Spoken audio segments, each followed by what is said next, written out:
Hi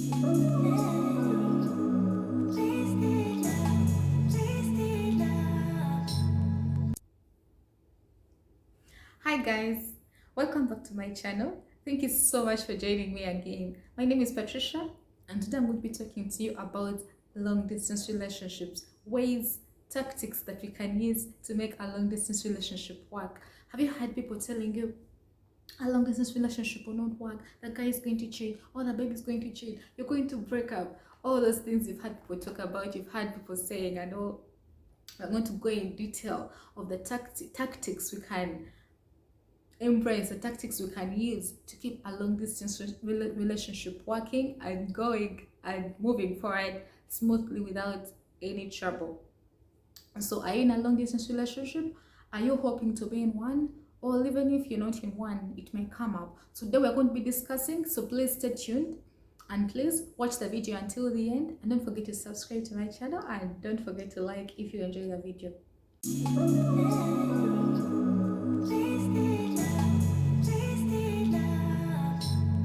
My name is Patricia, so let's dig in.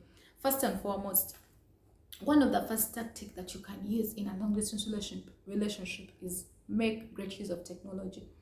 Back then, as our parents were growing up, they tell us, sometimes I sit down with my mom and then she talks to you about some of the things they went through. But one of the things that those people went through were having no real mobile phones, these things like Skype, video chats, whatever that is, whatever kind of social media you're using, Facebook and everything, they were not there back then.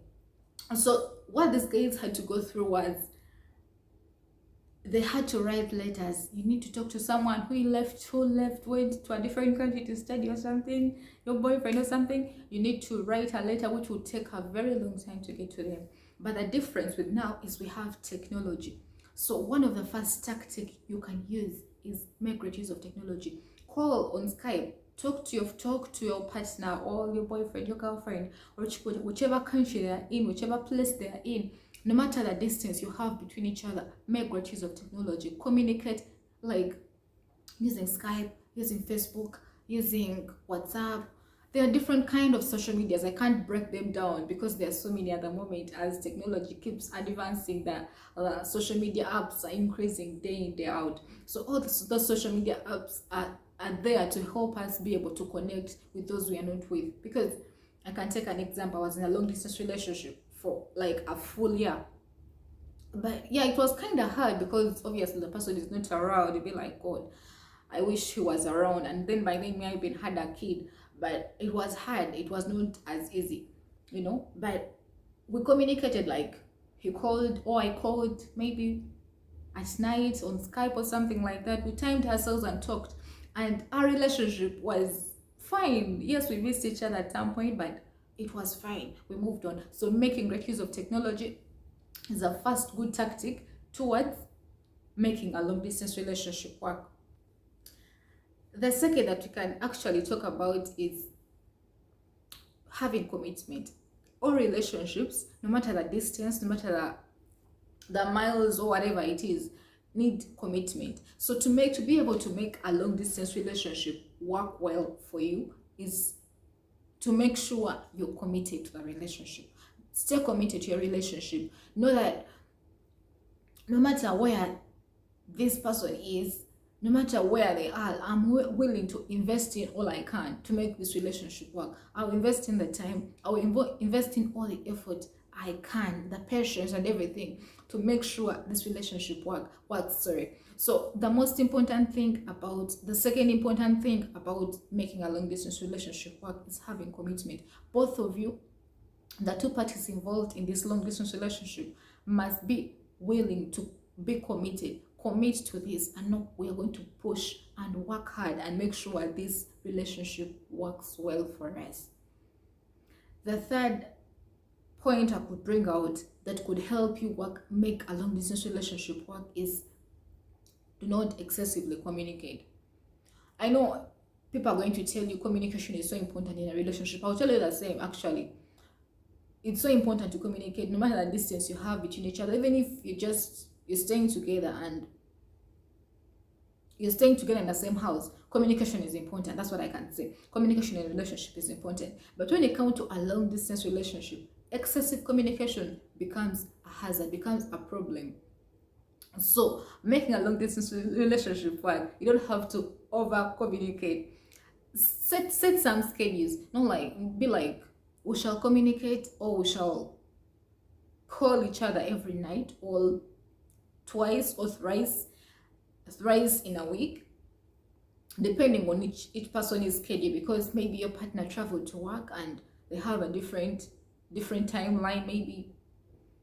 Maybe the time difference between where you're staying and where they're staying is different. So you need to be able to plan with each other and know, we shall communicate on this day and this day. We shall communicate at this time and this time, and be there. Communicate during that time. But if you over communicate, like every time you're calling your partner, for example, if your partner is working or went away to college, and every single moment you're worried, you're like, what if he's doing this? Let me call him and find out. What if she's doing this? Let me call her and find out. It's going to become a problem. You become insecure. That's what I can say. You become a possessive person, and then even if this person really loves you and they really loved you, it becomes a problem for them. They start feeling like you're becoming possessive, you're becoming a problem to them. This is going to crush your relationship. No matter how much the person loved you, over communication makes a relationship so hard, especially for a long distance relationship. So what you need to know is, you shouldn't, I don't know, I feel like this thing is a bit twisted, sorry, but you shouldn't over communicate. Communication shouldn't be too excessive. You should not make up the time. I know we shall communicate at this time, and you shouldn't be able to go against those times that you set together. Don't over communicate. Communicate, but do not excessively do it. I think that's the third. So the fourth that we can discuss or talk about could be setting meeting dates once in a while. I told you guys I was in a long distance relationship like for a full year. But it doesn't mean for that full year that my guy was not around. We were not talking. Oh, sorry, we're not meeting. We were meeting, like we could set time and be like, he'll go out for like 3 months. Of course, he's supposed to be away for a full year. If I even didn't know that we would be apart for a year, we thought we would be apart for longer than that, because we didn't have the hope of being together after a year.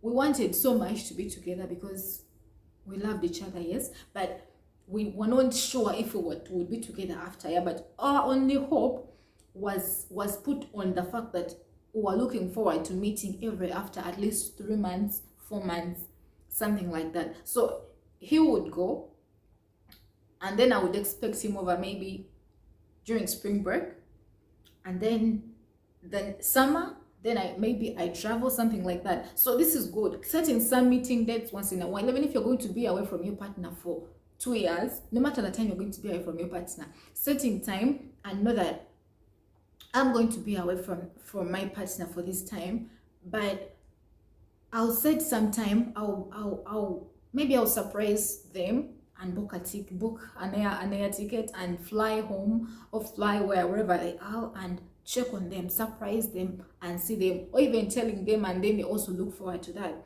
That could make a long distance relationship work, because being away from each other for a very long time is hard.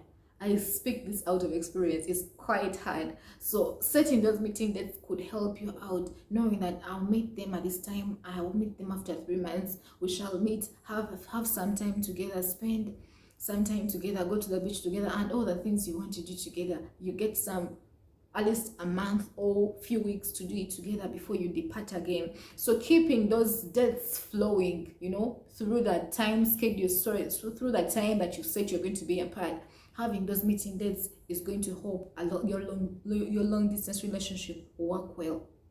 So the fifth that we can talk about is doing some activities together. It doesn't mean because your partner is away or because they are away, you cannot do something together. The fact that we have technology at the moment, you can call your partner and have a video chat, this is able to let you, to help you guys be able to do some stuff together, even if you're not actually together physically, you're just, you know, but doing some activities together could help a long distance relationship work. I could take an example. You could be like, every Friday night we shall have dinner together. We shall watch a movie together when we are all in our PJs, you know. So you watch the movie together every Friday, take dinner together. This will give you a feeling of like you guys are going to bed together every Friday, or even if it's twice a week or once a week, whichever the case. You can also find other activities you could do together, like things you can do that, and you cannot do them physically, but you can do them as you're facing each other via a video call, via a chat or something like that. So doing activities together once in a while could help your long distance relationship work, because it creates that bond. Even if you're not together, it creates a bond that we actually did this together, we actually do this together, you look forward to it. I'm telling you, I was in that long distance relationship, but it was actually good. I missed him, he missed me, but it was good. It was fair enough for us. It was fair enough because we utilized everything we could. We tried as much as we could to make it work. The other one I could share with you is communicating, like communicate creatively and regularly. When I talked about do not excessively communicate, I mean don't communicate at all. Communication is so important in a relationship. Like communication is like part of, if you don't communicate in a relationship, then it has no meaning. The overall thing is you're supposed to communicate in a relationship no matter the distance. But what I'm saying here is communicate creatively and regularly. It doesn't mean you have to call your partner or something, or call them every time you feel you want to talk to them. There is WhatsApp, but mostly WhatsApp, that's what I can really think about, because Facebook, someone may take long to see your message or something, but WhatsApp is quite easy. And then there was also another one I know about now, it's called Botim. Yeah, so you can just send a message, making a good morning message an important part of your day. Like before you start anything through your day, sending a good morning message to your partner. It doesn't matter who sends first, because ladies, you may be like, he has to send me first. I mean, if he doesn't send, then I won't send. This is something you're both committed to. Anyone can send. Whoever feels or wakes up earlier, whoever feels they are up to it first, they send a message. And then this does not make the relationship feel like it's one way, bending one way or the other way or something like that. Let it be a balanced thing. And since both of you are committed to this, know that I'll send him a good morning message, he'll send me a good morning message, and if he doesn't send, I'll send. If she doesn't send, I can send, a good morning message, and then a good night message if you've not been able to talk during the night. Or maybe checking on them maybe during lunch if you have the same timeline, and call, because I remember when we were apart, I was working and then he was also working in a different country. So every lunchtime I expected a Skype call from him. He would call me on Skype and we talk as I have lunch and he's having lunch. So communicating, like, you don't have to do exactly what I'm trying to talk about. I'm just giving an example of what I went through, like what we did to keep our relationship moving, to keep it flowing well. So you can easily call your partner or communicate in any way, like effectively, creatively. Or maybe you're doing something, you're on a party, you take a video and then you send it to him or her, and then you tell them what you're doing. This makes them feel like they're actually part of you, even if you're not together.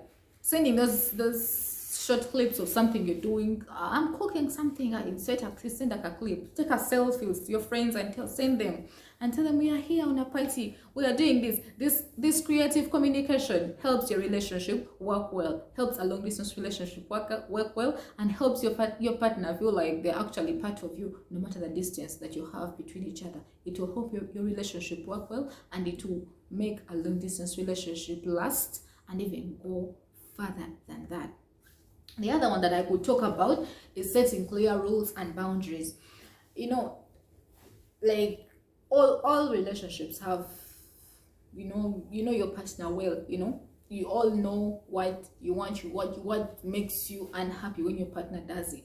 All you want them to do, to behave like this, to do like this. These things they do will make you unhappy, these things they do, they'll make you happy. So setting clear rules and boundaries, and then trying to stick on them on both sides, because a relationship is two-way, like I told you guys. So setting clear rules, for example, I can talk about, if your boyfriend, or right now I'm really talking about a boyfriend or something, but even if it's just your husband, not even if it's your husband, not just your boyfriend, and he told you, I don't want to see you, but most of this is common in boyfriend girlfriend relationships, because that's when you're still trying to make it so work. When you get married, I may lose her, I may lose him, and all that. That's where that is common, not really in the marriage relationship. So if your boyfriend told you, please, I don't want to see you with a different guy, it makes me feel like, I really don't want to see you with a different guy, even if he doesn't tell you, but you notice that he's actually not happy. If he sees you with a different guy and he's not around, he feels like you're cheating on him. Or she sees you with a different babe and she doesn't react well. We know that she doesn't like seeing me with other girls, like doing specific stuff with other girls, even if they're just your friends. What I'm trying to say, if they told you they don't want to see that, it doesn't mean you will not do it, but don't make them see it. It doesn't make sense for you to get out with your guy friends, or this specific guy friend of yours, even if you're not having anything you're doing with him. He takes you out, or he comes over, and then you take these pictures with him, you take these, these whatever videos or something like that, and then you post them on social media, like you're just rubbing these things in his face. It's like you're just rubbing these things in his face and telling him, you know what, I'm spending time with this one, I'm moving on with my life. That's what it means actually, because it depends, because some guys are really jealous or something, and even some babes. So the thing is, if they told you, I don't want to see it, don't show it to them. Do your stuff, communicate with them, stay committed to your relationship, show them what they want to see, speak to them when you need to speak to them, but don't rub what they don't want to see in their face. You get what I'm trying to say? Stick on these boundaries. No, I will protect our relationship as he tries to protect our relationship, because we both want it to work, no matter the boundaries or the rules you set for a relationship. I just gave an example. There are different rules you could set for your relationship, because actually me, I don't remember any in our relationship. We didn't have any serious rules, but I don't remember us really setting real rules for ourselves. We just lived, tried to communicate, tried to meet, like I said, but I don't really remember the rules that we really set. We don't have any rules we actually really set, but it's good to have those rules, especially if your relationship is still young and just boyfriend, and your guy is going out to college, or the baby is going out to college, and your relationship is a bit young. Setting some rules will really help your relationship, and will hope to protect each other from that suspense, and be like, oh my god, what if he's cheating, what if she's cheating? You get my point? So it protects you from those moments of being suspicious towards your partner, because this suspicion is going to bring you into loss of trust, and if there is no trust, then the relationship is going to collapse. You get what I'm trying to say? So the final one that I can talk to you guys about is having trust and confidence in your relationship. Trust is the most important. Okay, it's not the most, but it's one of the most important things in any relationship. If you have no trust in a relationship, I'm telling you, it's not going to work. So in a long distance relationship, having trust and confidence in your partner is so important, because they are going to be away for, let me say, 2 years, or even 5 for some. You're not sure what they do every day. You are in a different country, or you're in a different place, they're in a different place, your miles apart. If you don't trust, my friend, you're going to be the type who is going to be calling every now and then. Hello, what are you doing now? Hello, what are you doing? And then you're going to nag them, and they're going to be like, I can't do this. Let me know. You get my point? So having trust in your relationship is so important. Know that I trust him. I have confidence in our relationship. I know the bond we share together is strong enough. He's not going to cheat on me. She's not going to cheat on me. I know that. So you stand by that. It doesn't mean they will not cheat, because maybe some people will be like, I had the trust, I had the confidence, but they still ended up cheating on me. It doesn't mean they will not cheat, but this also gives you peace of mind, because being there and knowing that he loves me or she loves me, they are there waiting for me. No matter the time I'm this side, I know I'll get back and they'll be waiting for me.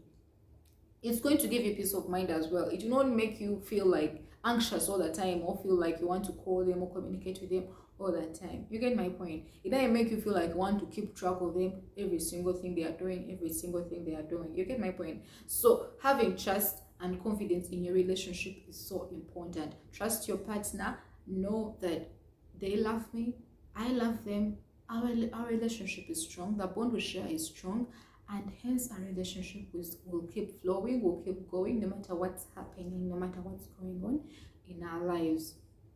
So those are the things that I wanted to share with you today. There may be others, but those are the ones I'm sharing with you today. So try and implement those in your long distance relationship. If you're in one, and if you're planning to be in one, still implement the same. And I'm telling you, it will help you, because it helped me. Some of these things, I used them in my own relationship, and they helped me, they helped my relationship work. And right now, we are a number of years down the road, and we are still together and happy. So it will help your relationship, your long distance relationship work. Thank you so much for watching, you guys. It has been a great video. I hope you guys also enjoyed it, because I enjoyed speaking with you. Then finally, please don't forget to subscribe. Please don't forget to check out our website, www.wholenessmommy.com, for our blog posts. And then we also have a shop directly on that website. We have different outfits for kids, and then we're yet to bring in adult clothes, but at the moment we have kids clothes. So if you have kids, please go check out our website. It has different outfits for your kids, very nice outfits at a very affordable price. Go check out our website, www.wholenessmommy.com. The link is down in the bio. Please don't forget to subscribe, and then don't forget to check out our social media platforms, Facebook, Twitter, and Instagram at Wholeness Mommy. It has been Patricia on Let's Chat with Wholeness Mommy. Thank you so much for watching. See you next time. Bye bye.